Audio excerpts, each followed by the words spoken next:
അൽഹംദുലില്ലാഹ് അൽഹംദുലില്ലാഹിൽ വാഹിദിൽ അഹദ് അൽ ഫർദിസ് സമദിൽ ലദീ ലം യലിദ് വലം യൂലദ് വലം യകുൽ ലഹു കുഫുവൻ അഹദ്.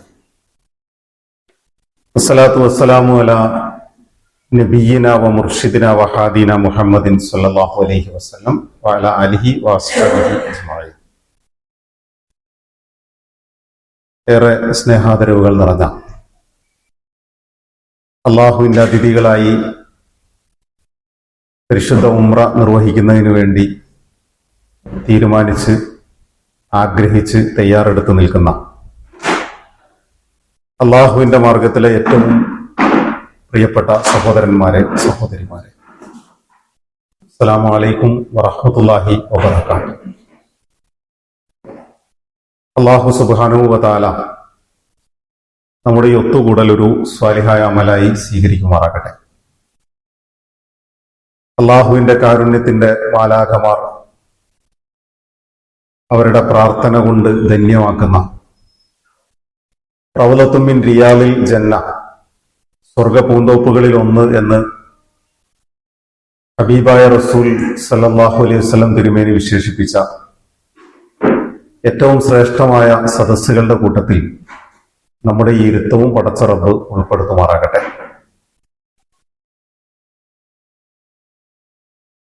എന്നെ സംബന്ധിച്ചിടത്തോളം ഏറ്റവും സന്തോഷകരമായ, ഏറ്റവും സന്തോഷത്തോടു കൂടി ഞാൻ അഭിമുഖീകരിക്കുന്ന ഒരു സദസ്സാണ് ഹജ്ജിനോ ഉംറക്കോ വേണ്ടി തയ്യാറെടുത്ത ഹാജിമാരുടെ മുമ്പിലുള്ള വർത്തമാനം. അതിന്റെ കാരണം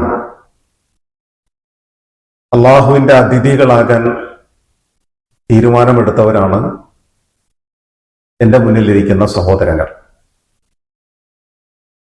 ലോകത്തെ ഏതെങ്കിലും ഒരു മനുഷ്യന്റെ അതിഥിയായി, അല്ലെങ്കിൽ ഏതെങ്കിലും ഒരു രാഷ്ട്രത്തലവന്റെയോ രാഷ്ട്രത്തിന്റെയോ അതിഥിയായി, അല്ലെങ്കിൽ നമ്മുടെ പ്രഗത്ഭരായ ഏതെങ്കിലും ബന്ധുമിത്രാദികളുടെ അതിഥികളായിട്ടല്ല നാം യാത്ര തിരിക്കുന്നത്. നമ്മുടെ ഈ യാത്രയിൽ ആതിഥേയത്വം വഹിക്കുന്നത് സർവാധിനാഥനായ ജഗന്നിയന്താവും പരിപാലകനുമായ അർഹമുർ-റാഹിമീനായ അല്ലാഹു സുബ്ഹാനഹു വ തആലയാണ്. ഇതൊരു വലിയ സൗഭാഗ്യവുമാണ്. ഒരു വിശ്വാസിയുടെ മനസ്സിൽ ഏറ്റവും വലിയ ആഗ്രഹം ഈ ദുനിയാവിൽ നേടിയെടുക്കാൻ എന്ത് എന്ന് ചോദിച്ചാൽ, ഒരു വേള അള്ളാഹുവിന്റെ ഭവനം സന്ദർശിക്കലാണ് എന്നതായിരിക്കും അതിന്റെ മറുപടി. കാരണം 7-ാമത്തെ വയസ്സ് മുതൽ, ഓർമ്മ വച്ച കാലം മുതൽ നാം തിരിഞ്ഞു നിന്ന് നമസ്കരിക്കുന്ന ഒരു കഅബാലയമുണ്ട്. രാത്രികാലങ്ങളിൽ നാം ഉറങ്ങാൻ കിടന്നാൽ നമ്മുടെ മുഖം തിരിച്ചു വെക്കുന്ന ഒരു കഅബാലയമുണ്ട്. രോഗിയായാൽ, മരണാസന്നനായാൽ ആ മനുഷ്യന്റെ മുഖം തിരിച്ചു കിടത്തുന്ന ഒരു കഅബാലയമുണ്ട്. നാം ഓരോരുത്തരും ഈ ലോകത്ത് നിന്ന് വിട പറയുമ്പോൾ നമ്മുടെ ജനാസയെ ഖബറിലേക്ക് ഇറക്കി വെക്കുമ്പോൾ നമ്മുടെ മുഖം തിരിച്ചു വെക്കുന്ന ഒരു കഅബാലയമുണ്ട്. മറയുണ്ടായിരിക്കുകയോ അല്ലാതെയോ വിസർജനത്തിന് വേണ്ടി കഅബാലയത്തെ മുന്നിട്ടോ പിന്നിട്ടോ നിർവഹിക്കുക എന്നത് അനഭിലഷണീയമായി മനസ്സിലാക്കുന്നവരാണ് നമ്മളൊക്കെ. അഥവാ ഏറ്റവും ലളിതമായി പറഞ്ഞാൽ, ഉള്ളു പൊള്ളയായ ഒരു കറുത്ത കെട്ടിടം ഓർമ്മ വച്ച കാലത്ത് എന്നോ ഒരിക്കൽ നമ്മുടെ ഉള്ളിൽ കയറി പറ്റിയിട്ടുണ്ട്. ഞങ്ങൾ സാധാരണ ഇത്തരം ക്യാമ്പുകളിൽ പറയുന്ന ഒരു അനുഭവമുണ്ട്.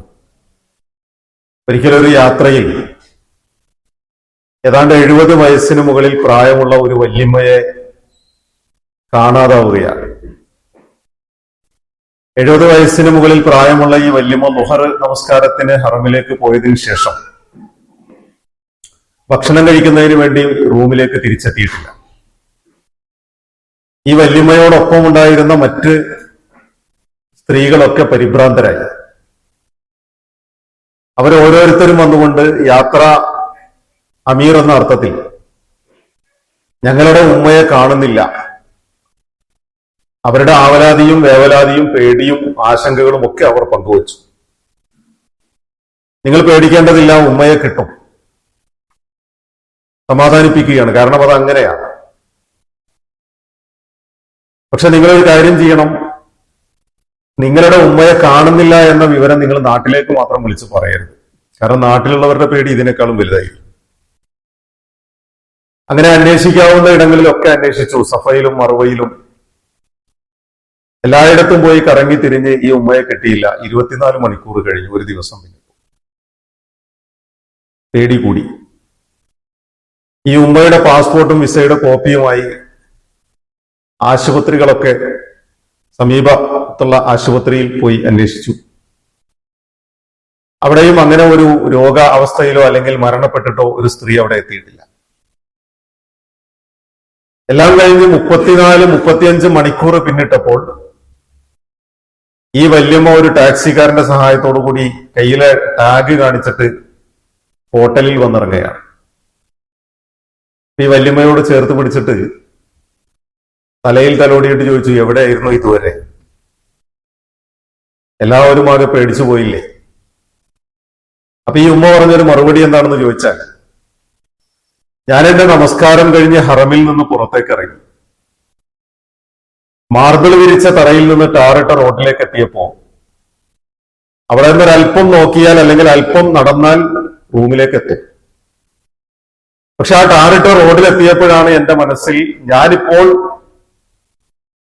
എന്റെ മുറിയിലേക്ക് തിരിച്ചു ചെന്ന് കിടന്നുറങ്ങി ആ ഉറക്കത്തിലെങ്ങാനും ഞാൻ മരണപ്പെട്ടു പോയാൽ ഞാൻ ഇപ്പോൾ ഈ കഅബാലയത്തെ കണ്ടത് എന്റെ ജീവിതത്തിൽ അവസാനത്തെ കാഴ്ചയായി. അതുകൊണ്ട് എനിക്ക് ഒന്നുകൂടി കാണണം. ഞാൻ എന്റെ ഓർമ്മ വച്ച കാലം മുതൽ എന്റെ ഉള്ളിൽ കൊണ്ടു നടക്കുന്ന ഈ കഅബാലയത്തെ ഒന്നുകൂടി എനിക്ക് കാണണം എന്ന് ആഗ്രഹിച്ചുകൊണ്ട് മടങ്ങി കയറിയതാണ്. പക്ഷെ ആ കറക്കം രാവും പകലും മാറി മറിഞ്ഞതും ഒന്നും കയ്യിലുള്ള ബിസ്ക്കറ്റും വെള്ളവും ഈത്തപ്പഴവും ഒക്കെ കഴിച്ച്, ആരൊക്കെയോ കൊടുത്ത ഈത്തപ്പഴം ഒക്കെ കഴിച്ച് 1.5 ദിവസം പിന്നിട്ടത് അറിഞ്ഞില്ല എന്നാണ്. അഥവാ ഞാൻ പറഞ്ഞത്, ഒരു വിശ്വാസിയെ സംബന്ധിച്ചിടത്തോളം അവന്റെ ഉള്ളിന്റെ ഉള്ളിൽ കൊണ്ടു നടക്കുന്ന പരിശുദ്ധ കഅബാലയം എന്ന് പറയുന്ന ഒരു വൈകാരികതയുണ്ട്. ആ വൈകാരികത ഇന്നോ ഇന്നലെയോ തുടങ്ങിയതല്ല. മഹാനായ ഖലീലുല്ലാഹി ഇബ്രാഹിം അലൈഹിസ്സലാത്തു വസ്സലാം വൈദ് ബവ്വഅനാലി ഇബ്രാഹിമ മക്കാനൽ ബൈത്ത്, ഇബ്രാഹിമിന് നാം ഈ പരിശുദ്ധ ഭവനത്തിന്റെ സ്ഥാനം നിർണയിച്ചു കൊടുത്ത ഒരു സന്ദർഭമുണ്ട്. വിശുദ്ധ ഖുർആൻ ഒരു വാങ്മയ ചിത്രം നമ്മുടെ മുമ്പിൽ, വാങ്മയ ചിത്രം എന്ന് പറഞ്ഞാൽ എന്താ, വാക്കുകൾ കൊണ്ട് വരച്ചു വെക്കുന്ന ചിത്രം എന്നാണ്. അങ്ങനെ ഒരു വാങ്മയ ചിത്രം നമ്മുടെ മുമ്പിൽ വരച്ചു വെക്കുന്നുണ്ട്. ഇബ്രാഹിമിന് നാം സ്ഥാനം നിർണയിച്ചു കൊടുക്കും.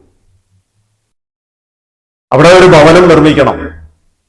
ആ ഭവനം നിർമ്മിക്കുക മാത്രമല്ല, അൻ ത്വഹിറ ബൈതി ലിത്വാഇഫീന വൽ ആഖിഫീന വറുക്കഇ സുജൂദ്, അത് സന്ദർശിക്കുന്നവർക്ക്, തവാഫ് ചെയ്യുന്നവർക്ക്, ഇഅ്തികാഫിരിക്കുന്നവർക്ക്, റുക്കൂ ചെയ്യുന്നവർക്ക്, സുജൂദ് ചെയ്യുന്നവർക്കും ഒക്കെ വേണ്ടി അത് ശുദ്ധമായി വൃത്തിയായി സൂക്ഷിക്കണം.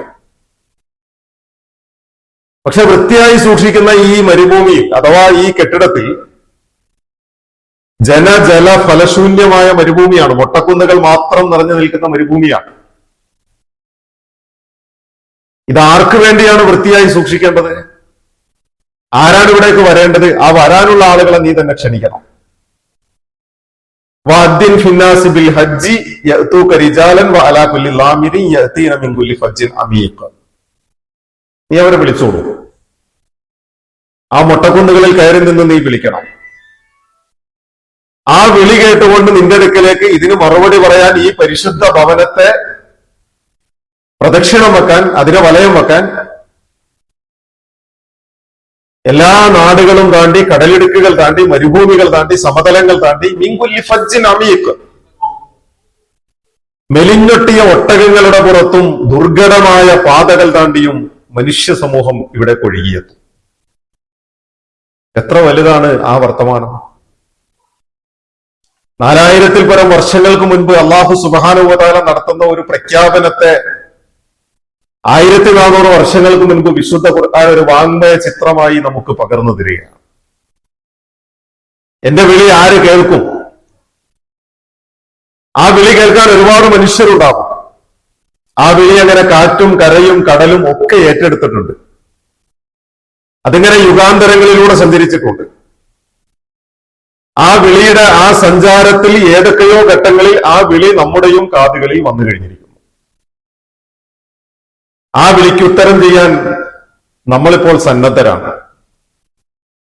നമ്മൾ മസ്ജിദുൽ ഹറമിൽ എത്തിയാൽ മാത്രം എത്തി എന്ന് പറയാൻ കഴിയുന്ന ഒരു യാത്ര, അള്ളാഹുവിന്റെ മാത്രം നിയന്ത്രണമുള്ളത്. ശരിയാണ്, നമുക്ക് വേണ്ടി വിസ അടിച്ചിട്ടുണ്ട്, നമുക്ക് വേണ്ടിയുള്ള പോകാനുള്ള വാഹനം തയ്യാറാണ്, നമ്മൾ പോകുമ്പോൾ കൊണ്ടുപോകാനുള്ള വസ്ത്രം തയ്യാറാണ്, എല്ലാ മുന്നൊരുക്കങ്ങളും നമ്മൾ നടത്തിയിട്ടുണ്ട്. നമുക്ക് നെടുമ്പാശ്ശേരി എയർപോർട്ടിൽ നിന്നൊരു അനുഭവമുണ്ട്. നാട്ടിലെ ഒരു ഗ്രൂപ്പിൽ യാത്ര ചെയ്യാൻ വേണ്ടിയിട്ട് ഒരു സംഘം ആളുകൾ എയർപോർട്ടിലെത്തി. എല്ലാവരും എമിഗ്രേഷന് വേണ്ടി അവരുടെ പാസ്പോർട്ട് കൊടുത്തു. പാസ്പോർട്ട് കൊടുത്ത കൂട്ടത്തിൽ ഒരു സ്ത്രീ അവരുടെ പാസ്പോർട്ട് കൊടുത്തപ്പോ എമിഗ്രേഷൻ ഓഫീസർ കയ്യിൽ പിടിച്ചപ്പോ തന്നെ അദ്ദേഹത്തിന് എന്തോ ഒരു പ്രത്യേകത. അദ്ദേഹം നോക്കിയപ്പോൾ 2-3 ആഴ്ചകൾക്ക് മുൻപ് മാത്രം ഇഷ്യൂ ചെയ്ത പാസ്പോർട്ടാണ്, പുതിയ പാസ്പോർട്ടാണ്. പക്ഷെ ആ പാസ്പോർട്ടിന് ചെറിയൊരു കനം കുറവുണ്ട്. അദ്ദേഹം അത് തിരിച്ചു മറിച്ചു നോക്കിയപ്പോൾ നടുവിലുള്ള ആ 4 പേജ് അതിലില്ല. പേജിന്റെ എണ്ണം നോക്കുമ്പോൾ 4 പേജ് അതിൽ നിന്ന് മിസ്സിംഗ് ആണ്. അത് ഡാമേജ് പാസ്പോർട്ടാണ്, അത് ഉപയോഗിച്ച് യാത്ര ചെയ്യാൻ കഴിയില്ല. ഈ സ്ത്രീയുടെ കയ്യിലേക്ക് പാസ്പോർട്ട് മടക്കി ഇവർ പറഞ്ഞു, ഞാനിത് എടുത്തിട്ട് 2-3 ആഴ്ചയല്ലേ ആയിട്ടുള്ളൂ, ഞാൻ എവിടെയും പോയിട്ടില്ല. ശരിയാണ്, നിങ്ങൾ എവിടെയും പോകാനുള്ള സമയവുമായിട്ടില്ല. പക്ഷെ ഈ പേജില്ലാത്ത പാസ്പോർട്ട് ഉപയോഗിച്ച് യാത്ര ചെയ്യാൻ കഴിയില്ല. അവരുടെ പേരിൽ വിസയുണ്ട്, അവരുടെ പേരിൽ ടിക്കറ്റ് ഉണ്ട്. അവർ പോകാൻ അവരായിട്ട് സംഘടിപ്പിച്ച ഏതാനും സഹോദരങ്ങളെ കൂടി ചേർത്ത് വെച്ചുകൊണ്ടാണ് അവർ യാത്രയ്ക്ക് തയ്യാറെടുക്കുന്നത്. ബാക്കി എല്ലാവരുടെയും ഓക്കെ, എമിഗ്രേഷൻ ക്ലിയർ ആണ്, ഇവരെ മാത്രം തിരിച്ചു വീട്ടിലേക്ക് വിട്ടു. അപ്പൊ എല്ലാം തയ്യാറെടുത്ത് വന്നിട്ട് എയർപോർട്ടിൽ നിന്ന് മടങ്ങിപ്പോയ ഈ സഹോദരി സ്വന്തം വീട്ടിൽ ചെന്നപ്പോ പേരക്കുട്ടിയുടെ മദ്രസയിലെ പാഠപുസ്തകത്തിന്റെ ഇടയിൽ നിന്ന് 4 പേജ് പാസ്പോർട്ടൊക്കെ കിട്ടിയത് ഇങ്ങനെ എല്ലാവരും കാണിക്കാൻ വേണ്ടി എടുത്ത് മേശപ്പുറത്തൊക്കെ വെച്ച്, എന്തായാലും പുതിയ പാസ്പോർട്ട് കിട്ടി, ഷാറാണല്ലോ. കുട്ടിക്ക് അറിയില്ലല്ലോ ഇതിന്റെ വില. കുട്ടി കളിക്കാൻ വേണ്ടി കീറിയെടുത്താണ് നടുവിലെ പേജ്. യാത്ര ചെയ്യാൻ കഴിഞ്ഞില്ല. അപ്പൊ ആ കുടുംബത്തെ ഞാൻ ചെന്നുകൊണ്ട് സമാധാനിപ്പിച്ചു. അവർ നമ്മുടെ ബാച്ച് ആയിരുന്നില്ല, വേറൊരു ഗ്രൂപ്പിൽ പോകേണ്ടതാണ്. പക്ഷെ അവരുടെ ബന്ധുക്കൾ നമ്മളോടൊപ്പം യാത്ര ചെയ്തവരായതുകൊണ്ട് ഒന്ന് സമാധാനിപ്പിക്കണം എന്ന് പറഞ്ഞ് സമാധാനിപ്പിച്ചു. ഞാൻ പറഞ്ഞത് അള്ളാഹുവിന്റെ തീരുമാനമാണ്. നമ്മൾ എന്തെല്ലാം മുന്നൊരുക്കം നടത്തി എന്നുള്ളതല്ല. നമ്മൾ എന്തെല്ലാം മുന്നൊരുക്കം നടത്തിയാലും ഒരുപക്ഷെ അള്ളാഹു സുബ്ഹാനഹു വ തആല തീരുമാനിച്ചിട്ടില്ലെങ്കിൽ നമുക്ക് ഇറങ്ങാൻ കഴിയില്ല. ഇനി അള്ളാഹു സുബ്ഹാനഹു വ തആല തീരുമാനിച്ച സമയമായിട്ടുണ്ടെങ്കിലോ നമ്മൾ ഒരുപക്ഷെ യാതൊരു പ്രതീക്ഷയും ഇല്ലാതിരിക്കുന്ന സന്ദർഭത്തിലായിരിക്കും ആ വിളിക്കുത്തരം ചെയ്തുകൊണ്ട് നമ്മൾ യാത്ര ചെയ്യേണ്ടി വരിക. അപ്പൊ എവിടെ നിന്നോ അതിന് യാത്ര ചെയ്യാനുള്ള പണം നമ്മുടെ കയ്യിലേക്ക് വരും. എവിടെ നിന്നോ ഒരു ഉൾവിളി പോലെ നമുക്കിടയിലേക്ക് അള്ളാഹുവിന്റെ വിളി വന്നെത്തും. അഥവാ അള്ളാഹു സുബ്ഹാനഹു വ തആല തെരഞ്ഞെടുത്ത ഭൂമിയിലെ ഒരുപാട് മനുഷ്യർക്കിടയിൽ നിന്ന് ആകാശത്തുള്ളവന്റെ നോട്ടം ഭൂമിയിലേക്ക് വന്ന് എനിക്ക് കുറച്ച് അതിഥികളെ വേണം. ഭൂമിയിലേക്ക് നോക്കുമ്പോൾ ഭൂമിയിലെ മനുഷ്യരെല്ലാവരും ഇബാദുള്ളയാണ്, അള്ളാഹുവിന്റെ അടിമകളാണ്. ആ ഇബാദുള്ള എന്ന തലത്തിൽ നിന്ന് ളുയൂഫുർ റഹ്മാനായി മാറാൻ കുറച്ച് ആളുകൾ വേണം, അള്ളാഹുവിന്റെ അതിഥികളായി മാറാൻ. അപ്പൊ ആ ഒരു തെരഞ്ഞെടുപ്പിന്റെ പേരിൽ അള്ളാഹു സുബ്ഹാനഹു വ തആല സവിശേഷമായി അനുഗ്രഹിച്ച ഒരു സംഘമാണ് എന്റെ മുന്നിലിരിക്കുന്ന ആളുകൾ. ഇതുകൊണ്ടുകൂടിയാണ് ഞാൻ നേരത്തെ പറഞ്ഞത്, ഞാൻ അഭിമുഖീകരിക്കുന്ന ഏറ്റവും ഹൃദയസ്പൃക്കായി ഞാൻ അഭിമുഖീകരിക്കുന്ന ഒരു സംഘം അള്ളാഹുവിന്റെ അതിഥികളുടെ സംഘമാണ്. അവർ അത്രമേൽ പ്രാധാന്യം അർഹിക്കുന്ന ഒരു സംഘമാണ്. നമ്മൾ ആലോചിച്ച് നോക്കൂ, നമ്മളൊരു യാത്രക്ക് തയ്യാറെടുക്കുന്നവരാണ്. മനുഷ്യൻ എന്ന് പറഞ്ഞാൽ ആത്യന്തികമായി യാത്രക്കാരനാണ്. ആലമുൽ അർവാഹിൽ നിന്ന് തുടങ്ങിയ റൂഹുകളുടെ ഒരു ലോകത്ത് നിന്ന് അബൂന അബുൽ ബശർ ആദം അലൈഹി സ്വലാത്തു വസ്സലാമിനെ സൃഷ്ടിക്കുമ്പോൾ മുതൽ റൂഹുകളുടെ ഒരു ലോകത്ത് നിന്ന് തുടങ്ങിയ ഒരു യാത്രയാണ്. നമ്മളൊക്കെ അവിടെ ഉണ്ടായിരുന്നു. അല്ലെ? നമ്മൾ പറയും നമുക്ക് എത്ര വയസ്സായി എന്ന് ചോദിച്ചാൽ എനിക്ക് 44 വയസ്സ് എന്ന് ഞാൻ പറഞ്ഞാൽ അതെന്റെ ശരീരത്തിന്റെ മാത്രം പ്രായമാണ്.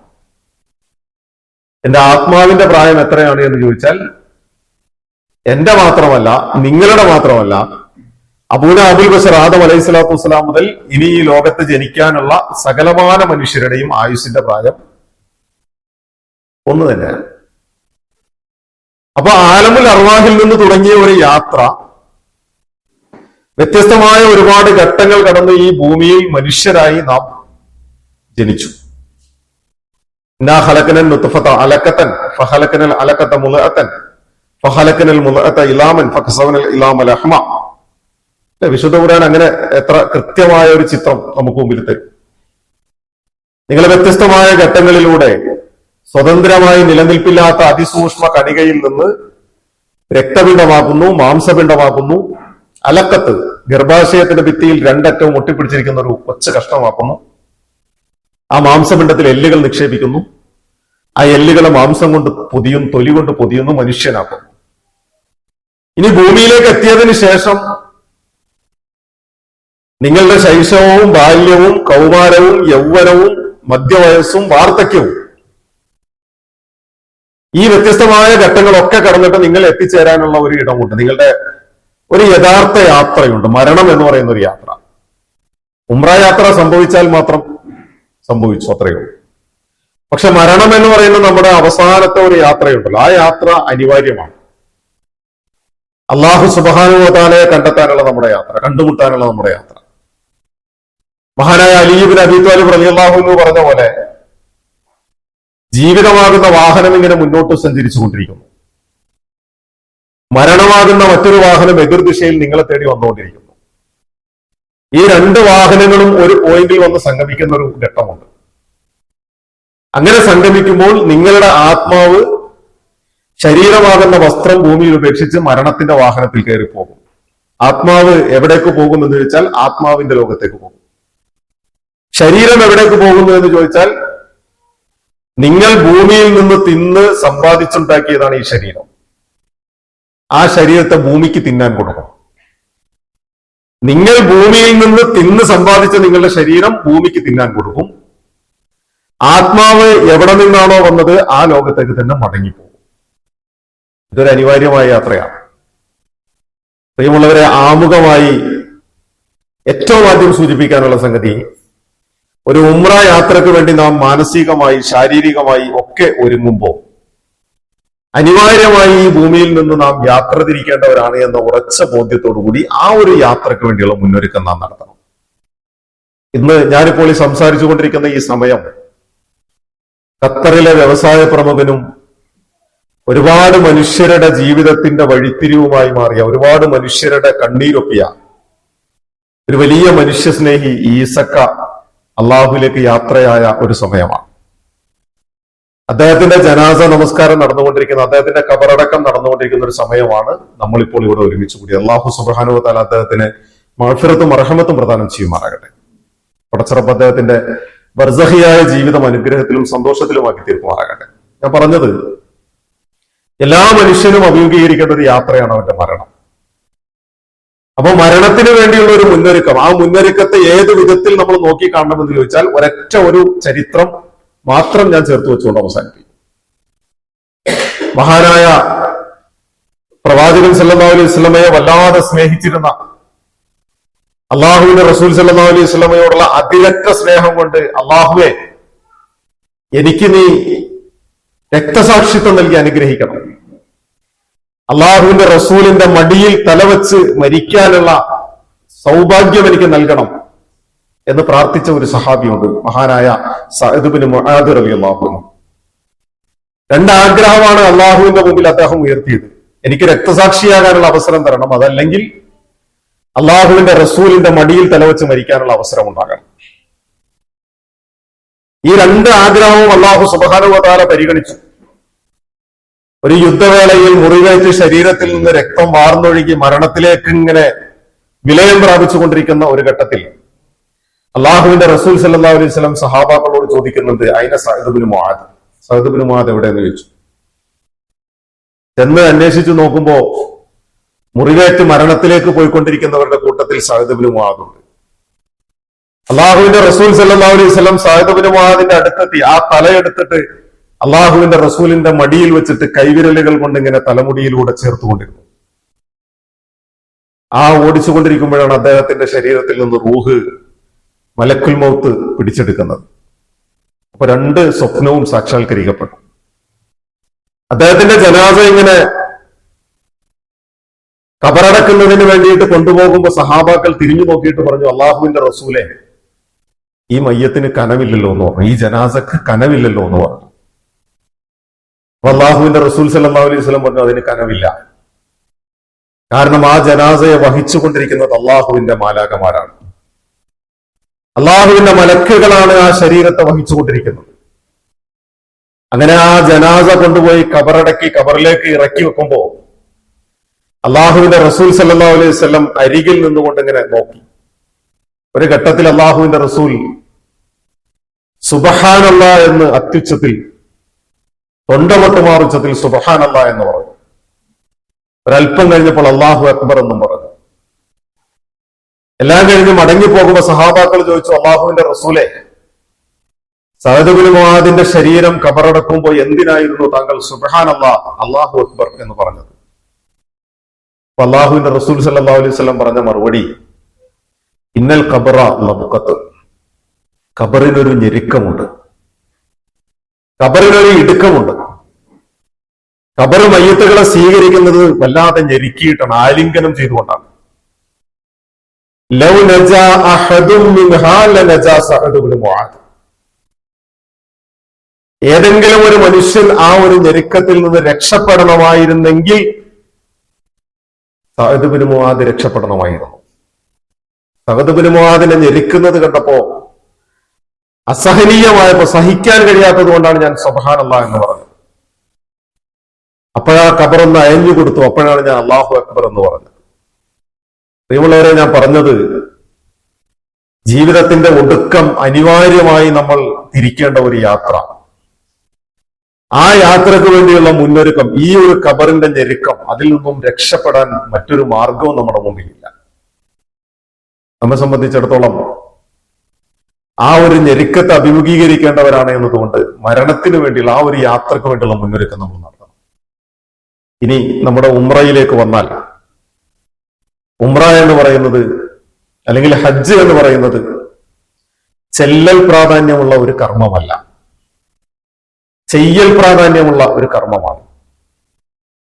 ചെല്ലൽ പ്രാധാന്യമുള്ള കർമ്മമല്ല എന്ന് അടിവരയിട്ട് പറയാൻ കാരണം, പലപ്പോഴും നമ്മുടെ നാടുകളിലൊക്കെ ആളുകൾ ഉംറയെ കുറിച്ച് അല്ലെങ്കിൽ ഹജ്ജിനെ കുറിച്ചൊക്കെ മനസ്സിലാക്കുന്നത് കുറേയധികം പ്രാർത്ഥനകളാൽ, കുറേയധികം ദിക്റുകളാൽ, കുറേയധികം ആവശ്യമുന്നയിക്കലുകളാൽ നിറഞ്ഞു നിൽക്കുന്ന എന്തോ ഒന്നാണ് എന്നാണ്. പക്ഷെ ഉംറ എന്ന് പറയുന്നത് യഥാർത്ഥത്തിൽ ചെയ്യൽ പ്രാധാന്യമുള്ള ഒരു കർമ്മം, കേവലം 4 കർമ്മങ്ങൾ മാത്രം അടിസ്ഥാനമായിട്ടുള്ള 4 കാര്യങ്ങൾ മാത്രം. അതെന്തൊക്കെയാണ് എന്ന് ചോദിച്ചാൽ, ഇഹ്റാമാണ്, തവാഫാണ്, സഅയാണ്, മുടിമുറിക്കലാണ്. ഈ 4 കർമ്മങ്ങൾ മാത്രമേ ഉംറയിലുള്ളൂ. അതിനിടയിൽ ചില കർമ്മങ്ങൾ കയറി വരും. ഈ 4 കർമ്മങ്ങളെ സംബന്ധിച്ച് നമ്മളൊന്ന് വിശദമായിട്ട് പരിശോധിച്ചാൽ, ഇഹ്റാം എന്ന് പറയുന്നത് ഒരു വിശ്വാസിയുടെ ജീവിതത്തിലെ ഓരോ കർമ്മങ്ങൾക്കുമുള്ള ഒരു ആരംഭം കുറിക്കലാണ്. നമസ്കാരത്തിലേക്ക് ഒരു മനുഷ്യൻ പ്രവേശിക്കുന്നത് തക്ബീറത്തുൽ ഇഹ്റാം കൈകെട്ടിക്കൊണ്ടാണ്, അല്ലാഹു അക്ബർ എന്ന് പറഞ്ഞുകൊണ്ടാണ്. ഈ മനുഷ്യൻ ജീവിതത്തിൽ ഏത് ആരാധനാകർമ്മങ്ങളിലേക്ക് പ്രവേശിക്കുന്നുണ്ടോ അതിനെല്ലാത്തിനും ഒരു തുടക്കം കുറിക്കേണ്ടതുണ്ട്.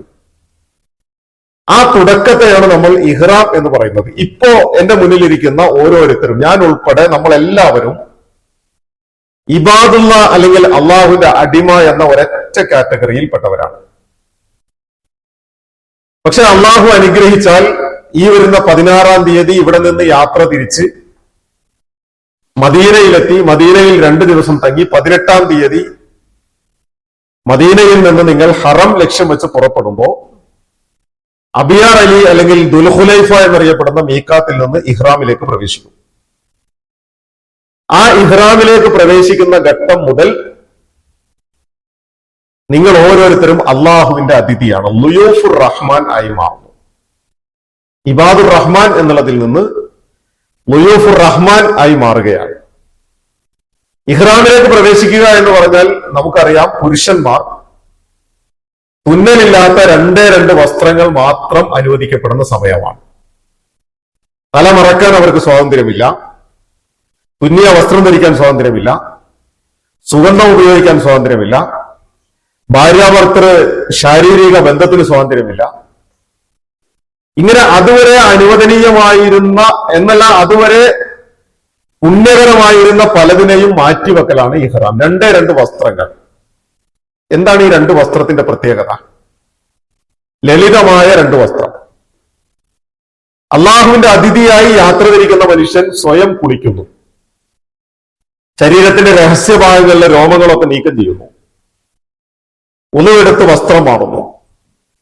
ലോകത്തിന്റെ പല കോണുകളിൽ നിന്ന് തടിച്ചുകൂടിയ ലക്ഷോപലക്ഷം മനുഷ്യർ ഒരേ സമയം നിങ്ങൾ തവാഫ് ചെയ്യാൻ ഇറങ്ങുമ്പോൾ മനസ്സിലാക്കുക, നിങ്ങൾ ഒരാളല്ല, ഒരേ സമയം തവാഫ് നിർവഹിച്ചുകൊണ്ടിരിക്കുന്നത് 1,86,000 മനുഷ്യരാണ്.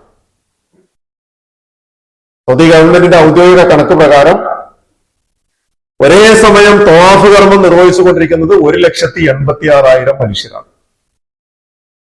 ഈ 1,86,000 കണിക നിങ്ങളുടെ തവാഫ് കഴിഞ്ഞ് പൂർത്തിയായി പുറത്തേക്ക് ഇറങ്ങുമ്പോൾ ആ കുറവ് നികത്താൻ മറ്റൊരു മനുഷ്യൻ അവിടെ ഇറങ്ങിയിട്ടുണ്ടാകും.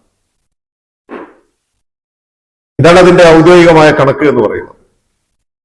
അപ്പൊ ഇഹ്റാമിലേക്ക് പ്രവേശിച്ച് ലക്ഷോപലക്ഷം മനുഷ്യരിങ്ങനെ ലോകത്തിന്റെ പല ഭാഗങ്ങളിൽ നിന്ന് വന്ന മനുഷ്യരുടെ ശരീരത്തിന്റെ വിയർപ്പിന്റെ ദുർഗന്ധം ഒരു മനുഷ്യനെയും അലോസരപ്പെടുത്താൻ പാടില്ല എന്ന് ഇസ്ലാമിന് നിർബന്ധമുണ്ട്. ആ ദുർഗന്ധം രൂപപ്പെട്ടേക്കാവുന്ന നിങ്ങളുടെ ശരീരത്തിന്റെ രഹസ്യഭാഗങ്ങളിലെ രോമങ്ങൾ നിങ്ങൾ നീക്കം ചെയ്യണം. ഇഹ്റാമിലേക്ക് പ്രവേശിക്കുന്നതിന് മുൻപ് നിങ്ങൾ ശരീരത്തിൽ സുഗന്ധം പൂശണം. എന്നിട്ട് രണ്ട് വസ്ത്രമെടുത്ത് നിങ്ങൾ അണിയണം. അള്ളാഹുവിന്റെ അതിഥിയായി യാത്ര തിരിക്കുന്ന ഞാനിപ്പോൾ രണ്ട് വസ്ത്രം അണിയുന്നുണ്ട്. ഞാൻ സ്വയമാണ് അണിഞ്ഞത്, ഞാൻ സ്വയം കുളിച്ചു, ഞാൻ സ്വയം സുഗന്ധം പൂശി, ഞാൻ സ്വയം ഒന്നുവെടുത്തു, ഞാൻ സ്വയം വസ്ത്രം ധരിച്ചു. പക്ഷെ ഇനി ഞാൻ വരാൻ പോകുന്ന മറ്റൊരു യാത്രയുണ്ട്. ആ യാത്രയിൽ ഞാനല്ല കുളിക്കുക, എന്നെ കുളിപ്പിക്കും. ആ യാത്രയിൽ ഞാനല്ല സുഗന്ധം പൂശുക, എനിക്ക് സുഗന്ധം പൂശിത്തരും. ആ യാത്രയിൽ ഞാൻ രണ്ട് വസ്ത്രമല്ല ധരിക്കുക, മൂന്നാമതൊരു വസ്ത്രം കൂടി ഞാൻ ധരിക്കും. ഇപ്പോൾ രണ്ട് വസ്ത്രം ഞാൻ ധരിച്ചിട്ടുണ്ടെങ്കിൽ മൂന്നാമത്തെ ഒരു വസ്ത്രം ഞാൻ മാറ്റിവെച്ചിട്ടുണ്ട്. അത് നിന്റെ അടുക്കലേക്ക് വരുമ്പോൾ ധരിക്കാനുള്ള വസ്ത്രമാണ്.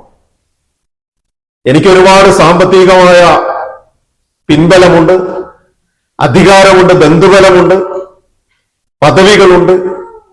ഇതൊക്കെ ശരിയാണ്. പക്ഷെ സർവാധിനാഥനായ റബ്ബുൽ ഇസ്സത്തായ തമ്പുരാന്റെ അതിഥിയായി ഞാൻ യാത്ര തിരിക്കുന്നത് കേവലം രണ്ട് വസ്ത്രം ധരിച്ച നിസ്വനായിട്ടാണ്, ദരിദ്രനായിട്ടാണ്. ഞാൻ ദരിദ്രനായി യാത്ര തിരിക്കുന്നു. ഇനി സ്ത്രീകൾ, അവരേത് വസ്ത്രത്തിലും അവർക്ക് ഇഹ്റാമിൽ പ്രവേശിക്കാം, മുഖം മറക്കാൻ പാടില്ല, അത്രയേ ഉള്ളൂ. സ്ത്രീകൾ സാധാരണ ധരിക്കുന്ന ഔറത്ത് മറയുന്ന, പൂർണ്ണമായ ഔറത്ത് മറയുന്ന ഇസ്ലാമികമായ ഏത് വേഷവിധാനത്തിലും അവർക്ക് ഇഹ്റാമിലേക്ക് പ്രവേശിക്കാം. ഒറ്റ ഒരു വർത്തമാനം അതിൽ തിരിച്ചറിയേണ്ടത്, ഒരു സ്ത്രീയെ സംബന്ധിച്ചിടത്തോളം ജീവിതകാലം മുഴുവനും അല്ലാഹു സുബ്ഹാനഹു വ തആല ഹാജറയുടെ വിശുദ്ധിയിൽ അള്ളാഹു പരിഗണിച്ചിരിക്കുന്നു എന്നുള്ളതാണ്. എന്തേ നിങ്ങൾക്ക് വേറെ വസ്ത്രം തരാതിരുന്നത്? എന്തുകൊണ്ടാണ് ഇഹ്റാമിൽ നിങ്ങൾ വേറെ ഒരു വസ്ത്രം ധരിക്കണമെന്ന് ആവശ്യപ്പെടാതിരുന്നത്? വേണ്ട, നിങ്ങൾ ജീവിതകാലം മുഴുവനും ഹാജറയുടെ വിശുദ്ധിയിൽ ജീവിക്കേണ്ടവരാണ്. പടച്ച റബ്ബിന്റെ പരിഗണന വലുതാണല്ലോ. അല്ലാഹു സുബ്ഹാനഹു വ തആല വെറുതെ ഒന്നല്ല നമ്മളെ പരിഗണിച്ചത്. അപ്പൊ ഏത് വസ്ത്രത്തിലും ഒരു സ്ത്രീക്ക് ഇഹ്റാമിലേക്ക് പ്രവേശിക്കാം. പുരുഷന് രണ്ട് വസ്ത്രം. ഇഹ്റാം ഒന്നാം ഘട്ടം കടന്നു. ലബ്ബൈക അല്ലാഹുമ്മ ബി ഉംറ, അള്ളാഹുവിന് വേണ്ടി ഞാൻ ഉംറ ചെയ്യാൻ നിയ്യത്ത് വെക്കുന്നു എന്ന പ്രഖ്യാപനത്തോടുകൂടി ഏത് ഭാഷ സംസാരിക്കുന്ന മനുഷ്യനും ലബ്ബൈക അല്ലാഹുമ്മ ലബ്ബൈക്, ലബ്ബൈക ലാ ശരീക ലക ലബ്ബൈക്, തൽബിയത്തുമായിട്ടാണ് പിന്നെ പുറപ്പെടുന്നത്. ആ തൽബിയത്ത് നേരത്തെ ഞാൻ പറഞ്ഞ മിങ്കുല്ലി ഫജ്ജിൻ അമീഖ്, എല്ലാ ദുർഘടമായ പാതകൾ താണ്ടിയും കടന്നു വന്ന മനുഷ്യന്റെ ചുണ്ടുകളിലേക്ക് അള്ളാഹു സുബ്ഹാനഹു വ തആല എത്തിച്ചു തരികയാണ്. നിങ്ങൾ ആ പറയുന്നത് ചുണ്ടുകൊണ്ട് മന്ത്രിച്ചാൽ പോരാ, നിങ്ങളുടെ ഹൃദയത്തിൽ പറഞ്ഞാൽ പോരാ, നിങ്ങളുടെ ചുണ്ടുകൾ പറയുന്നത് നിങ്ങളുടെ കാതുകൾ കേൾക്കണം. നിങ്ങളുടെ ചുണ്ടുകൾ പറയുന്നത് നിങ്ങളുടെ കാതുകൾ കേൾക്കണം. കാരണം നിങ്ങൾ ഈ പറയുന്ന വാക്കുകൾ നിങ്ങൾ തന്നെ കേൾക്കുന്നത് ഇന്ന സമഅ വൽ ബസറ വൽ ഫുആദ്, നിങ്ങൾ കാണാൻ പോകുന്ന ഒരു കാഴ്ചയിലേക്ക് നിങ്ങൾ പറയുന്ന ഈ വാക്കുകൾ നിങ്ങൾ കേൾക്കുന്നത് നിങ്ങളുടെ ഫുആദ് എന്ന് പറഞ്ഞാൽ ഹൃദയം എന്ന് പലപ്പോഴും അർത്ഥം പറയും. ഹൃദയം എന്നല്ല, കാഴ്ചയുടെയും കേൾവിയുടെയും അടിസ്ഥാനത്തിൽ എന്തൊന്നാണോ നമ്മൾ മനസ്സിലാക്കിയത് അതിനെ ജ്വലിപ്പിക്കുന്നത് എന്നാണ് അതിന്റെ അർത്ഥം. അപ്പൊ നിങ്ങൾ വളരെ മൃദുവായി നിങ്ങളുടെ ചുണ്ടുകൾ മന്ത്രിക്കുന്നത് നിങ്ങളുടെ കാതുകൾ കേൾക്കുന്ന, നിങ്ങളുടെ കാതുകളിൽ നിന്ന് നിങ്ങളുടെ ഹൃദയങ്ങൾ ജ്വലിപ്പിക്കുന്ന ഒരു വലിയ വിസ്ഫോടനാത്മകമായ മന്ത്രമായി അത് മാറുകയാണ്. അവിടെ നിന്ന് നിങ്ങൾ അള്ളാഹുവിന്റെ ഭൂമി പരിശുദ്ധ കഅബാലയത്തിന്റെ സമീപം എത്തും. 435 കിലോമീറ്റർ ദൂരമുണ്ട്. നിങ്ങൾ ഇഹ്റാമിൽ പ്രവേശിക്കുന്ന ദുൽഖുലൈഫ എന്ന് പറയുന്ന മീഖാത്തിൽ നിന്ന് മക്കയിലേക്ക് എത്താൻ ഈ 435 കിലോമീറ്റർ താണ്ടി നിങ്ങൾ മസ്ജിദുൽ ഹറമിൽ എത്തിക്കഴിഞ്ഞാൽ പരിശുദ്ധ കഅബാലയം കാണുന്നത് വരെ നിങ്ങൾക്ക് ലബ്ബൈക് അല്ലാഹുമ്മ ലബ്ബൈക് എന്ന തൽബിയത്ത് ചൊല്ലാം. പരിശുദ്ധ കഅബാലയം നിങ്ങളുടെ കണ്ണിൽ കണ്ടു കഴിഞ്ഞാൽ പിന്നെ നിങ്ങൾ തൽബിയത്ത് ചൊല്ലേണ്ടതില്ല. ഏതൊരു മനുഷ്യന്റെയും ഉള്ളിന്റെ ഉള്ളിൽ നേരത്തെ ഞാൻ പറഞ്ഞതുപോലെ 7ാമത്തെ വയസ്സു മുതൽ തിരിഞ്ഞു നിന്ന് നമസ്കരിച്ച ആ കഅബാലയം ഇങ്ങനെ കൺമുന്നിൽ കാണുകയാണ്. അപ്പോ ഓരോ മനുഷ്യന്റെയും ഉള്ളിലൂടെ കടന്നു പോകുന്ന ഒരു വൈദ്യുത തരംഗങ്ങളുണ്ട്. ആ തരംഗത്തിന്റെ പ്രത്യേകത, ഇപ്പൊ നമ്മൾ നമസ്കരിക്കാൻ നിൽക്കുന്ന ഈ സൊഫുകൾ ഉണ്ടല്ലോ, നമ്മുടെ വീട്ടിൽ നമ്മൾ മുസല്ല വിരിച്ച് നമസ്കരിക്കുന്നു, അല്ലെങ്കിൽ പള്ളിയിലുള്ള സൊഫിൽ നിൽക്കുന്നു. ആ സൊഫ് എന്ന് പറയുന്നത് ഈ പരിശുദ്ധ കഅബാലയത്തെ കേന്ദ്രമാക്കി ഇങ്ങനെ വരക്കപ്പെട്ട കോടിക്കണക്കിന് വൃത്തങ്ങളിൽ പിന്നിലുള്ള ഒരു വൃത്തത്തിലാണ് നമ്മൾ ഉണ്ടായിരുന്നത്. ആ വൃത്തത്തിൽ നിന്ന് നമ്മൾ എവിടേക്ക് എത്തിയിരിക്കുന്നു? കോടിക്കണക്കിന് വൃത്തങ്ങളുടെ പിന്നിൽ നിന്ന് നമ്മൾ എത്തിയിട്ടുള്ളത് 2ാമത്തെ 3ാമത്തെ 4ാമത്തെ ഒക്കെ സഫിലേക്കാണ്. ആ ഘട്ടത്തിൽ ഒരു മനുഷ്യന്റെ ഉള്ളിലേക്ക് കടന്നു വരുന്ന ഒരു ചിന്തയും വികാരവും തള്ളിച്ചയുമുണ്ട്. അള്ളാഹുവെ, ഈ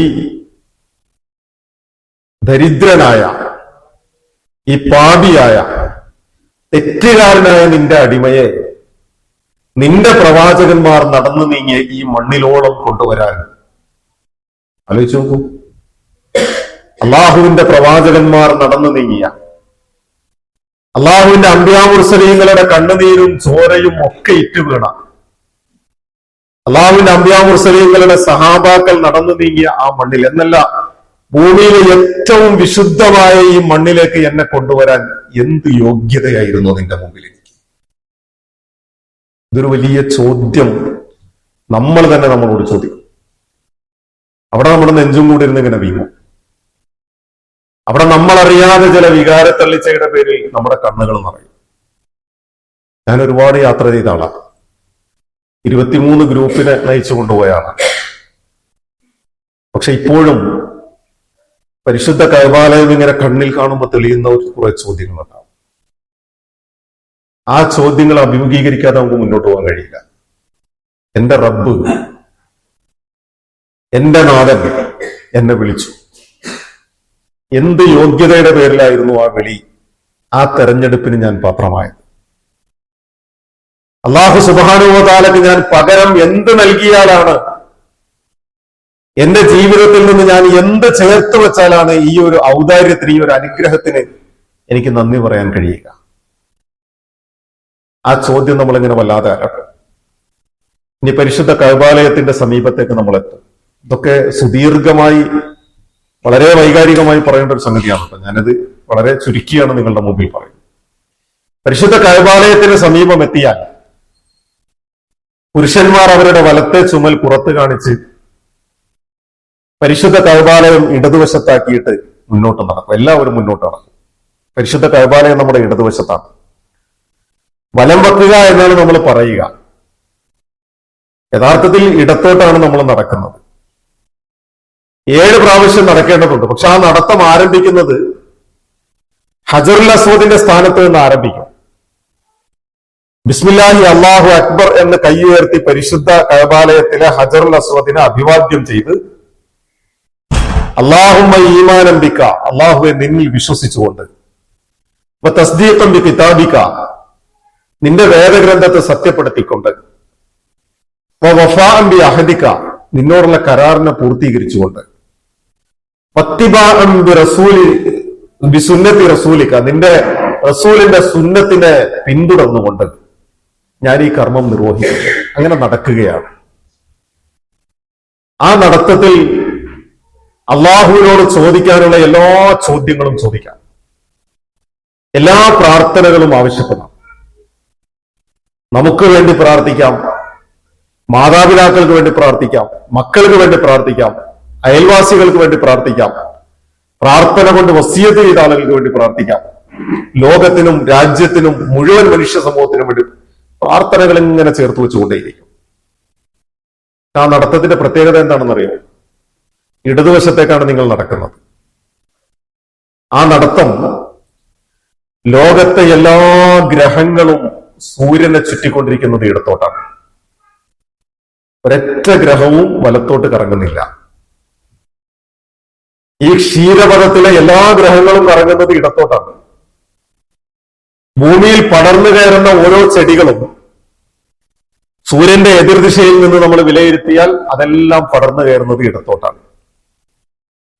ഈ പ്രപഞ്ചത്തെ സൃഷ്ടിച്ചിട്ടുള്ള ഓരോന്നിനെയും നമ്മളൊന്നിങ്ങനെ വേർപെടുത്തിയിട്ട് ആ ഒരു മോളക്യൂൾസ് അല്ലെങ്കിൽ തന്മാത്രകൾ എന്ന് പറയുന്നതിനെ നമ്മൾ പിന്നെയും വിഘടിപ്പിച്ചാൽ ഒരു ന്യൂക്ലിയസിന് ചുറ്റും ഇലക്ട്രോണുകളും പ്രോട്ടോണുകളും ഇങ്ങനെ കറങ്ങുന്നുണ്ടാകും.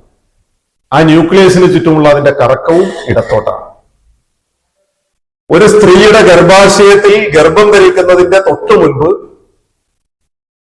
അണ്ഡത്തിന് ചുറ്റും പുരുഷന്റെ ബീജം കറങ്ങുന്ന ഒരു കറക്കമുണ്ട്. ആ കറക്കവും ഇടത്തോട്ടാണ്. എന്ന് പറഞ്ഞാൽ നമ്മുടെ ഒന്നും യാതൊരു സ്വാധീനവുമില്ലാത്ത ഈ പ്രപഞ്ചത്തിന്റെ സകലമാന കറക്കങ്ങളെയും അല്ലാഹു സുബ്ഹാനഹു വ തആല ക്രമീകരിച്ചിട്ടുള്ളത് ഇടത്തോട്ട് കറങ്ങണം എന്ന ശൈലിയിലാണ്. അപ്പൊ അല്ലാഹു സുബ്ഹാനഹു വ തആലയുടെ മുമ്പിൽ, പരിശുദ്ധ കഅബാലയത്തിന്റെ മുമ്പിൽ ഒരു കുറ്റിയിൽ ബന്ധിച്ച പശുക്കിടാവിനെ പോലെ നാം ഇങ്ങനെ കറങ്ങുകയാണ്. ഈ കുറ്റിയും ആ പശുക്കിടാവിനെ ബന്ധിച്ച കയറും തമ്മിലുള്ള അകലം എത്രയാണോ ആ അകലമാണ് അതിന്റെ സ്വാതന്ത്ര്യം എന്ന് പറയുന്നത്. അതിനപ്പുറത്തേക്ക് ഒരു സ്വാതന്ത്ര്യം അതിനില്ല. അല്ലാഹുവേ, നിന്റെ തൃപ്തി ആഗ്രഹിച്ചുകൊണ്ട്, നിന്റെ സ്നേഹം കൊതിച്ചുകൊണ്ട്, നിന്റെ സ്വർഗം ആഗ്രഹിച്ചുകൊണ്ടുള്ള ഒരു പ്രയാണമാണ് ഞാനിപ്പോൾ ഈ നടത്തുന്നത്. ഈ 3 സംഗതികൾ നേടിയെടുത്തുകൊണ്ടല്ലാതെ എനിക്കൊരു മടക്കയാത്രയില്ല. ഏത് മടക്കയാത്ര? മരണമാകുന്ന മടക്കയാത്രയില്ല. നിന്റെ തൃപ്തി എനിക്ക് വേണ്ടതുണ്ട്, നിന്റെ സ്നേഹം എനിക്ക് വേണ്ടതുണ്ട്, നിന്റെ സ്വർഗം എനിക്ക് വേണ്ടതുണ്ട്. മറ്റുള്ളവരുടെ തൃപ്തിയല്ല. നമ്മളൊക്കെ അല്ലാഹു അക്ബർ എന്ന് പറയാറില്ലേ? ഒരു ദിവസത്തിൽ എത്ര പ്രാവശ്യം നമ്മൾ പറയുന്നുണ്ട്? നമ്മളൊന്ന് എണ്ണി നോക്കിക്കോ.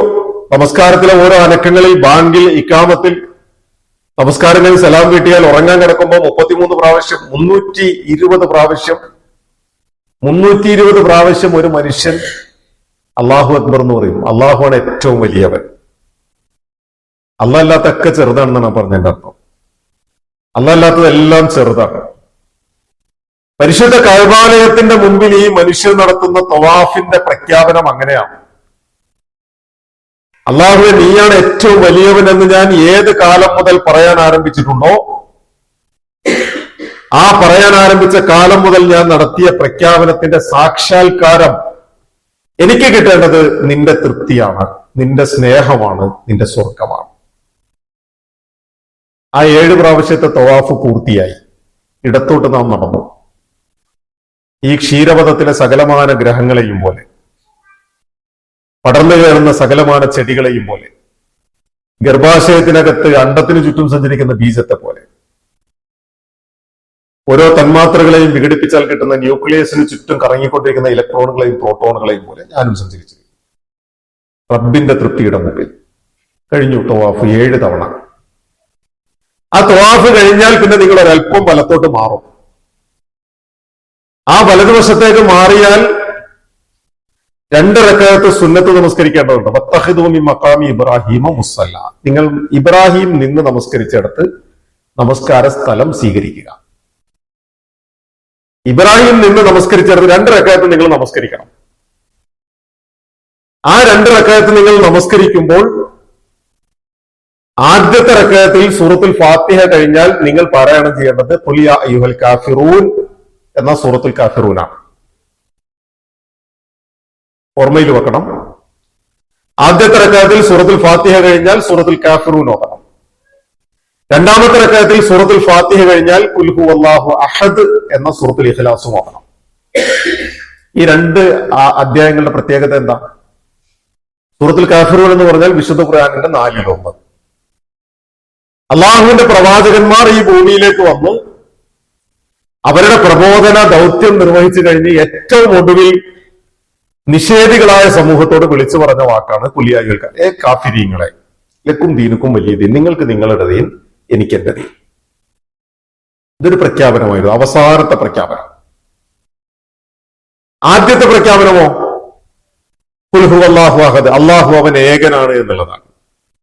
ഇപ്പൊ നമ്മളെ കൊണ്ട് അള്ളാഹു സുബ്ഹാനഹു വ തആല ഇവിടെ നടത്തിയ പ്രഖ്യാപനത്തിന്റെ പ്രത്യേകത എന്താ? അള്ളാഹുവിന്റെ പ്രവാചകന്മാർ അവസാനം നടത്തിയ പ്രഖ്യാപനം നമ്മളെ കൊണ്ട് ആദ്യം നടത്തിച്ചു. അതേ പ്രവാചകന്മാർ ആദ്യം നടത്തിയ പ്രഖ്യാപനം നമ്മളെ കൊണ്ട് അവസാനവും നടത്തിച്ചു. അപ്പോ അള്ളാഹുവിന്റെ മുമ്പിൽ അതിഥിയായി വന്ന നമ്മൾ അള്ളാഹുവിന്റെ പ്രവാചകന്മാർ നിർവഹിച്ച ദൗത്യത്തിന്റെ ഭാഗമായി അള്ളാഹുവിന്റെ പ്രവാചകന്മാരുടെ പിന്മുറക്കാരായി എഴുന്നേറ്റ് നിൽക്കാൻ തീരുമാനിച്ചിരിക്കുന്നു. ഇതൊരു പ്രഖ്യാപനമാണ്. ആരുടെ മുമ്പിലാണ് ഇത് പ്രഖ്യാപിച്ചത്? നമ്മളാ പറഞ്ഞ നിഷേധികളെ നിങ്ങൾക്ക് നിങ്ങളുടെ വഴി എന്ന് പറഞ്ഞത് കേൾക്കാൻ ഏതെങ്കിലും നിഷേധി അവിടെ ഉണ്ടോ? അള്ളാഹു ഏകനാണ് എന്ന് നമ്മൾ പറഞ്ഞത് കേൾക്കാൻ ഏതെങ്കിലും ഒരു മനുഷ്യക്കുഞ്ഞ് നമ്മുടെ മുമ്പിൽ വന്ന് കാതോർത്ത് നിന്നിട്ടുണ്ടോ? ഇല്ല. പിന്നെ നമ്മൾ ഈ പ്രഖ്യാപനം നടത്തിയത് ആരുടെ മുമ്പിലായിരുന്നു? അത് സർവാധിനാഥനായ സർവ്വലോക രക്ഷിതാവായ അല്ലാഹു സുബ്ഹാനഹു വ തആലയുടെ മുമ്പിലാണ്. അപ്പൊ ഈ തവാഫ് കർമ്മം പൂർത്തീകരിച്ചു കഴിഞ്ഞാൽ രണ്ടാമത് നമ്മെ കൊണ്ടുവന്ന് നിർത്തി ഈ ഒരു പ്രഖ്യാപനം കൂടി നിർവഹിച്ച് അവിടെ നിന്ന് പിന്നെയും നമ്മളെ മാറ്റി നിർത്തി. പിന്നെ നമ്മൾ അങ്ങോട്ട് പോകുമ്പോ സംസം വെള്ളം കുടിക്കും. സംസം അള്ളാഹുവിന്റെ അനുഗ്രഹമാണ്. സംസം കുടിക്കുമ്പോൾ നിങ്ങൾ എന്ത് ചോദിച്ചുവോ അത് അള്ളാഹു നിങ്ങൾക്ക് നൽകും എന്ന് അള്ളാഹുവിന്റെ റസൂൽ സല്ലല്ലാഹു അലൈഹി വസല്ലം പ്രാർത്ഥന സ്വീകരിക്കുന്നതാണ്. സംസം കുടിക്കുമ്പോ പരിശുദ്ധ കഅബാലയത്തിലേക്ക് തിരിഞ്ഞ് ഇരുന്നു കൊണ്ട് ബിസ്മി ചൊല്ലി 3 ഇറക്കുകളായി പ്രാർത്ഥിച്ചുകൊണ്ട് കുടിക്കുകയാണ്. അല്ലാഹുമ്മ ഇന്നി അസ്അലുക ഇൽമൻ നാഫിഅ വറിസ്കൻ വാസിഅ വശിഫാഅ മിൻ കുല്ലി ദാ. അല്ലാഹുവേ, നിന്നോട് ഞാൻ പ്രയോജനകരമായ വിജ്ഞാനം ചോദിക്കുന്നു, വിശാലമായ ജീവിത വിഭവങ്ങൾ ചോദിക്കുന്നു, എല്ലാ അസുഖങ്ങളിൽ നിന്നുമുള്ള ശമനം ശിഫ ചോദിക്കുന്നു. പ്രാർത്ഥിച്ചുകൊണ്ടാണ് അത് കുടിക്കുക. ആ സംസം കുടിച്ചു കഴിഞ്ഞാൽ, സംസത്തെ കുറിച്ചൊക്കെ വിശാലമായ ചില ക്ലാസ്സുകളും കാര്യങ്ങളും ഒക്കെ ഇൻഷാ അല്ലാഹ് അവിടെ നിങ്ങൾക്ക് ലഭ്യമാകും എന്ന് ഞാൻ പ്രതീക്ഷിക്കുന്നു. അതുകൊണ്ട് അതിന്റെ വിശദാംശങ്ങളിലേക്ക് ഞാൻ പോകുന്നില്ല. 13 ഉറവകൾ ചേരുമ്പോഴാണ് സംസമാകുന്നത്. 13 ഉറവകൾ അള്ളാഹു തീരുമാനിച്ച അനുവാദത്തിൽ ഒഴുകി വന്ന് ചേരുമ്പോഴേ സംസമാകും. 13 ഉറവയിൽ നിന്ന് നമ്മൾ വെള്ളം എടുത്തിട്ട് ചേർക്കാന്ന് വെച്ചാൽ സംസമാവൂല. 12 ഉറവയിലെ വെള്ളം എടുത്താലും സംസമാവും. എല്ലാ ഉറവകളിൽ നിന്നും വ്യത്യസ്ത അളവിൽ വന്നു ചേർന്ന് ഒരിടത്ത് വന്ന് സംഗമി, അല്ലെങ്കിൽ പിന്നെ മക്കയിൽ വേറെ സംസം കിണർ ഒഴിക്കാലോ, അല്ലെ? ഹറമിന്റെ പരിധിയിൽ വേറെ സ്ഥലത്തും കുഴിച്ചൂടെ? ഇതേ വെള്ളം ഒഴുകി വരുന്നത് ഒരു സ്ഥലത്ത് മാത്രമല്ല, ഇങ്ങനെ പല സ്ഥലത്ത് കെട്ടിക്കിടക്കുന്ന ഭൂമിക്കടിയിൽ ഒരുപാടുണ്ട്. എന്താ വേറെ സംസം കുഴിക്കാത്തത്? കിട്ടൂല എന്നുള്ളതാണ്. അത് കിട്ടണമെങ്കിൽ അള്ളാഹു തീരുമാനിച്ച ഒരു പോയിന്റ് ഉണ്ട്, ആ പോയിന്റിൽ എത്തണം. അപ്പൊ അത് അതിന്റെ ശാസ്ത്രീയവും അതിന്റെ ആത്മീയവും ഒക്കെ ആയ വശങ്ങൾ വേറെ ധാരാളമുണ്ട്. ഇൻഷാ അല്ലാഹ് നിങ്ങളത് വേറെ പഠിക്കണം എന്നാണ് ആ വിഷയത്തിൽ സൂചിപ്പിക്കാം. ഇനി സംസം കുടിച്ചു കഴിഞ്ഞാൽ പിന്നെ നമ്മൾ അവിടെ നിന്ന് മാറി. പിന്നെ നമ്മൾ നേരെ പോകുന്നത് സഫാ കുന്നിന്റെ അടുത്തേക്കാണ്. ഇന്ന സഫാ വൽ മർവത മിൻ ശആഇരില്ലാഹ് ഫമൻ ഹജ്ജൽ ബൈത വ തമറ ഫലാ ജുനാഹ അലൈഹി അൻ യതവഫ ബിഹിമാ വമൻ തതവവ ഖൈറൻ ഫഇന്നല്ലാഹ ശാകിറുൻ അലീം. തീർച്ചയായും സഫയും മർവയും അള്ളാഹുവിന്റെ രണ്ട് ചിഹ്നങ്ങളാണ്. ഈ സഫയും മർവയും അള്ളാഹുവിന്റെ രണ്ട് ചിഹ്നങ്ങളാണ്. വിശുദ്ധ ഖുർആൻ സൂറത്തുൽ ബഖറ ആ സൂക്തം അവതരിക്കുന്നത് തന്നെ ജാഹിലിയ കാലഘട്ടത്തിൽ അറബികൾക്ക് ഈ സംസം കിണറുമായി ബന്ധപ്പെട്ട ഒരു വിശാലമായ ചരിത്രമുണ്ട്. സംസം ഒരിക്കൽ മൂടിപ്പോവുകയും പിന്നീട് അത് അബ്ദുൽ മുത്തലിബിന്റെ കാലത്ത് കുഴിക്കുകയും ഒക്കെ ചെയ്ത സംഭവങ്ങളുണ്ട്. ഈ സംസം കിണറിന്റെ ഭാഗത്തിരുന്ന രണ്ട് ആഹേൽ നായില എന്ന് പറയുന്ന രണ്ട് വിഗ്രഹങ്ങളെ കൊണ്ടുപോയി സ്ഥാപിച്ചത് സഫയുടെയും മർവയുടെയും ഇടയിലാണ്, മുകളിലാണ്.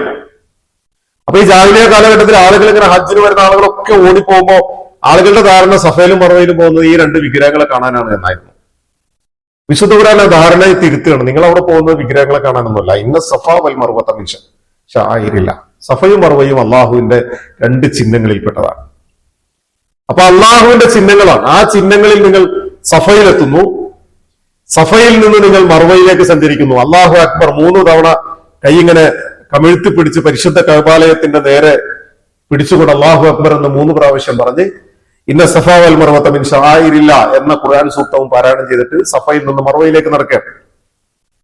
മർവയിൽ എത്തി കഴിഞ്ഞാൽ മർവയിൽ നിന്ന് വീണ്ടും സഫയിലേക്ക് നടക്കും. അപ്പോ സഫയിൽ നിന്ന് മർവയിലെത്തിയാൽ ഒന്നാമത്തെ സഅയി പൂർത്തിയായി. മർവയിൽ നിന്ന് സഫയിലെത്തിയാൽ രണ്ടാമത്തെ സഅയും പൂർത്തിയായി. ഇങ്ങനെ 7ാമത്തെ സഅയി നിങ്ങൾ മർവയിൽ അവസാനിക്കും. ഈ 7ാമത്തെ സഅയി നിങ്ങൾ മർവയിൽ അവസാനിച്ചു കഴിഞ്ഞാൽ നേരത്തെ ഞാൻ സൂചിപ്പിച്ച പോലെ ഈ സഅയി എന്ന് പറയുന്ന വാക്ക് അതിന്റെ അർത്ഥം തന്നെ പ്രയത്നം എന്നാണ്.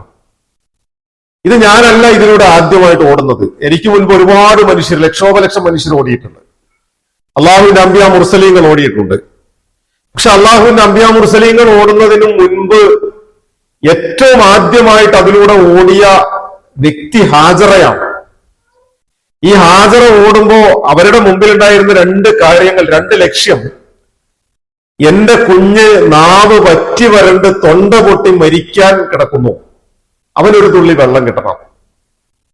ആ വെള്ളം കിട്ടാതെ എന്റെ കുഞ്ഞെങ്ങാനും മരണപ്പെട്ടാൽ ആ കാഴ്ച കാണാനുള്ള ശേഷിയില്ലാത്ത ഒരു ഉമ്മയുടെ ഓട്ടമുണ്ട്.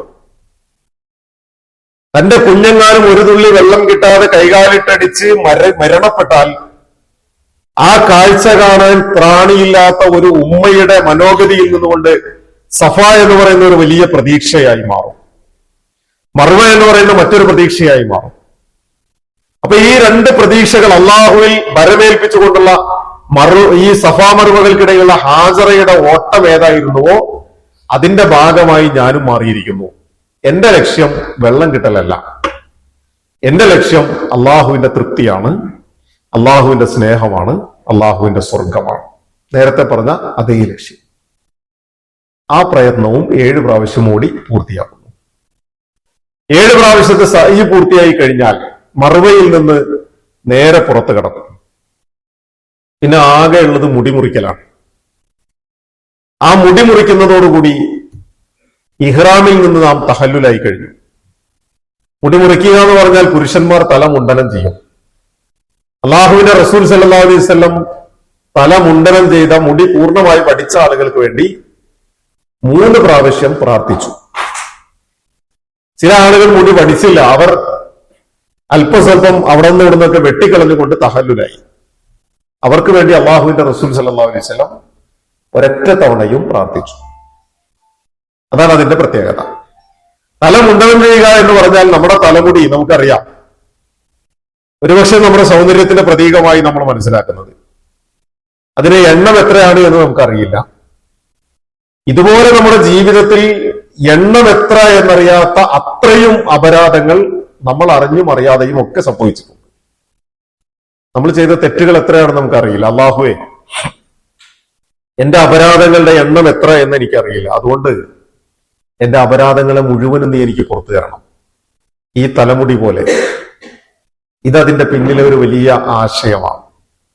സ്ത്രീകളെ സംബന്ധിച്ചിടത്തോളം ഒരു കൈവിരൽ നീളത്തിൽ തലമുടിയുടെ തുമ്പിൽ നിന്നൊരൽപ്പം മുറിച്ചു കഴിഞ്ഞാൽ അവർ ഇഹ്റാമിൽ നിന്ന് തഹല്ലുലായി. ഇഹ്റാമിൽ നിന്ന് തഹല്ലുലായി കഴിഞ്ഞാൽ പിന്നെ തുന്നിയ വസ്ത്രം ധരിക്കാം, സുഗന്ധം ഉപയോഗിക്കാം, സാധാരണ ജീവിതത്തിലേക്ക് നിങ്ങൾക്ക് പ്രവേശിക്കും. ഇത്രയും 4 കാര്യങ്ങൾ മാത്രം അടങ്ങുന്ന ഒരു ചെയ്യൽ പ്രാധാന്യമുള്ള കർമ്മമാണ് ഉംറ എന്ന് പറയുന്നത്. ഇഹ്റാമിൽ പ്രവേശിക്കുന്നു, തവാഫ് ചെയ്യുന്നു. തവാഫിന് ശേഷം 2 റക്അത്ത് മഖാം ഇബ്രാഹിമിൽ നമസ്കരിക്കുന്നു. സംസം വെള്ളം കുടിക്കുന്നു. സഫയിലെത്തുന്നു. സഫാ മറുവകൾക്കിടയിലുള്ള സഈ നിർവഹിക്കുന്നു. 7ാമത്തേത് മറുവയിൽ പൂർത്തിയായി കഴിഞ്ഞാൽ പുറത്തിറങ്ങി തലമുണ്ടനം ചെയ്ത് ഇഹ്റാമിൽ നിന്ന് തഹല്ലുലാകുന്നു. ഇത്രയും പൂർത്തിയായാൽ ഉംറ എന്ന് പറയുന്ന പരിശുദ്ധ കർമ്മം പൂർത്തിയായി. പിന്നീട് സാധാരണ ജീവിതമാണ്.